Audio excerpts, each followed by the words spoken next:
focus. Raging protests throughout the nation against the government's Agnipath military recruitment scheme. Protests were seen from Bihar to Delhi. Gurugram Jaipur highway was blocked as hundreds of youngsters came out on the streets. The protests broke out in several parts of Bihar as well, including Jahanabad, Buxar, Chapra, Kaimur, Saharsa. Angry protesters set a train on fire in Bihar's Kaimur, demanding an immediate rollback of this recruitment scheme. Internet has been shut down for 24 hours in Haryana's Palwal. Under the Agnipath scheme, remember, youngsters between the age of 17.5 years to 21 years of age will be inducted as Agniveers as a new rank into the armed forces, Army, Navy and Air Force for a period of only 4 years. And after that, only 25% would be retained on a permanent basis. Let's take a look at what these protesters have to say and why they're angry about this new plan. 4 साल की नौकरी में इतने युवा बेरोजगार क्या करेंगे ये लोग? 4 साल बाद हम कहाँ जाएंगे, क्या करेंगे? ना तो हम कुछ ऐसा काम कर सकते हैं, ठीक है, और कह रहे छूट मिलेगी। छूट किस बात की मिले? एज की छूट 17 से 21 रखी हुई है, ठीक है, एज का छूट भी नहीं दे रहे हैं। हर चीज का मतलब टूर ऑफ ड्यूटी का हमारा कोई मैटर नहीं है। भर्ती बंद होनी चाहिए। जो हमारी भर्ती रूल की भर्ती थी, रूल के हिसाब से चलनी चाहिए। 17 साल 15 साल की हमें नौकरी चाहिए। सर एक तो सर आपने देखा होगा कि 42 लड़कों ने अभी तक सुसाइड कर दिया। क्यों करा? डिप्रेशन है। किस बात का डिप्रेशन है? टीओडी आ गया। अब लाइफ सर बर्बाद हो रही है लड़कों की, तो यही करेंगे लड़के। अब कुछ दिन बाद फिर खबर यहाँ से भी जाएगी कि इस लड़कों ने सुसाइड कर लिया। सर मेरा नाम विशांत शर्मा है। सर पिछले 2 साल से आर्मी, एयरफोर्स, तीनों सेनाओं में भर्ती अटकी हुई है। इन्होंने अब तक तो अटका रहे थे कि डिले, अब बोल दिया कि इन्होंने रद्द होगी। अब आके कल आके बोल देते हैं कि रद्द होगी। ये क्या मजाक बनाया जा रहा है? भविष्य के खिलाड़ी मजाक बना रखा है इन्होंने। To understand this better, I'm joined by a special guest on the broadcast, Major General BS Dhanoha on the broadcast. He's a defense analyst. So thank you so much for making time and speaking to us. When you see these young men from Bihar and across the country come out on streets in anger against the new Agnipath scheme, what comes to your mind? What went wrong there? Having me on your show, what I would like to say is that as far as the protests are concerned, anyone who is protesting in an undemocratic manner, for whatever be the reasons, they are definitely unsuited for a life in the armed forces, because you need to have a certain amount of self-discipline, and you cannot have your frustration and anger coming out on the streets in the manner it is. So that's the point I would like to make about the protest. Now, insofar as the scheme itself is concerned, the details of this were given out in a press briefing which was conducted by the 3 service chiefs as well as the Raksha Mantri being present. And the details have also been released in the press.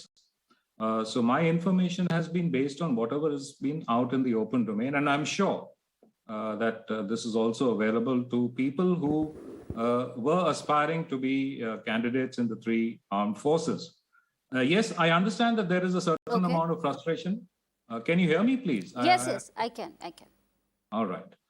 So I know that there is frustration which is built up and which has been also spoken about by other defense analysts who've said that because of COVID and not having held any such recruitment rallies for regular enrollment, all of a sudden announcing a scheme which may have been in the pipeline within the confines of higher headquarters and within the Ministry of Defense, it is suddenly led to this frustration pouring out on the streets. Right. I can understand that one of the main reasons is the short-term duration of this particular scheme, whereas earlier they were assured of a regular entry which gave them 15 years of service along with pensionary pay as well as post-retirement benefits. And that's not going to be the case, even though the short-term contract and the severance pay as well as the pay they will get while in service with the new Agnipath scheme is supposed to make it look more attractive than a regular scheme which was so far in vogue. We are all aware that there is a demand for security within the government, and the armed forces is one place which provides you both adventure as well as security. So those are aspects that just cannot be overlooked. Having said that, I'm willing to try and explain this scheme to your viewers in whatever manner that you would want me to, because a lot of details are already available. Yes, any new scheme which is rolled out and it is a radical reform with the decision taken at the highest levels in the government of India, it definitely should have had, I would say, a slower and a more well thought through rollout. Instead of saying that this is going to be the only scheme of recruitment starting from September this year, I feel that you could have had a smaller pilot project which could have rolled out with anything between 1,000 to 5,000 people being recruited under it to see the effects. You could have increased the numbers slowly as you got good feedback or you got feedback that needed improvement. And therefore, I definitely feel that some of the terms and conditions of this particular scheme, they need to be looked at and they need to be improved. Right. So that we don't get to see what we are seeing currently on the screen, which is horrifying. Right. As you rightly said, so many veterans, including yourself, have urged the government to proceed with caution. What, according to you, as you mentioned that the stint should be re-looked at, 4 years is way too less. Other aspects of this scheme, what, according to you, are the biggest flaws in this plan? And we'll come to the solutions part in a bit. Okay. The issues that straight away come to mind. The first, like I said, that if you are training somebody for utilizing him in the defense of the nation, then you better get your bang for the buck. And if you're only going to do it for a period of 4 years, then I think that you are actually using up a lot of your training resources, effort, as well as budget to put in effect a scheme where you're not getting optimum utilization back to the defense forces and to the nation itself.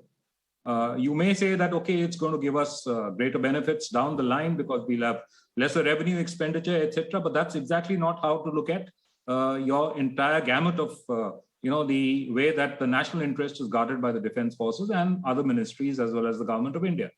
So that's one issue. You need to have it for a longer period of time. I think I understand why it's been kept at 4 years. It's got to do with gratuity payment. And I think that's been very, very should I say, miserly in your outlook, if you think that just because you don't want to pay gratuity, you have reduced it to simply a 4-year store of duty. We can give any amount of reasoning as to why this is the best, this is the most optimal, etc. But that's my belief that you need to increase the length of service. Yes, the earlier length of service of 15 to 17 years of color service, I think, was too long for a modern army. And therefore, to get the youthfulness that you do need, from the current age of about 32, which is the average across the Indian Army today, to about 26, what this scheme is trying to get, I would certainly feel that you can increase it even now to a minimum of 7 years. I've said so. If you don't want to do it, have at least different, cutoffs. Don't have a simple cutoff of 75% at 4 years and only retain 25%. Have a gradual induction. You can do it over a period of 4 years, then 8 years and 12 years. That's another option that the government could look at. And definitely some of the other terms and conditions in terms of their posts, leaving the service benefits, which they have looked forward to thus far, both in terms of earning a pension and getting other benefits of medical and certain facilities. I think those need to be looked at. Right. Sir, there are several concerns about what impact it will have on the army, whether it is the unit regiment composition, whether it is about, some veterans have said that this is going to make these soldiers risk averse, and the training period. It takes a lot of time for a trained soldier to become refined and polished in their respective skills. But the kind of soldiers that this scheme will churn out, do you think in any way that is a very concerning aspect? This is all speculation at the moment. These are apprehensions. Yes, I'm also part of the same veteran community and we have certain apprehensions, but like I said, it's speculative at the moment. And we are not giving enough credence to those who are already serving, that they will be able to make the best of what may not be an ideal hand which has been dealt to them.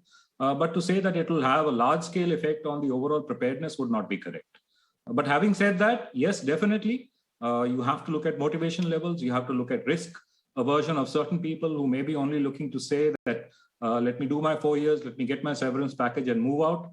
And there are others when once the bullets fly, you forget which entry you are, then it's either you or the enemy. And one of you better survive. And it's better to make the enemy die for his country than you die for yours. And so therefore, those are aspects which are speculative, which are in the future. But definitely inputs at the level which is needed as to whether this is the best way to go forward with this or this is not. The Indian Army and other defense forces, we are resistant to change. I will not deny that. Mm-hmm. We definitely do need an external stimulus to start looking at reform. And this is something that the government has owned. And therefore, I am sure the government would like to follow it through in the best manner possible.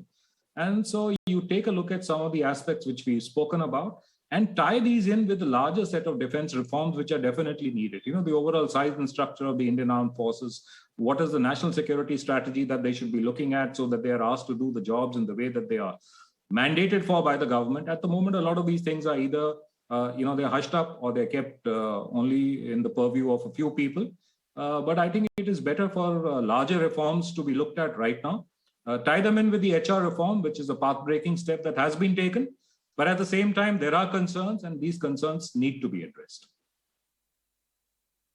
All right. Thank you so much, Major General BS Dhanoha, for joining us and making time on this broadcast and sharing your valuable insights on this very critical story as far as the Agnipath recruitment plan is concerned.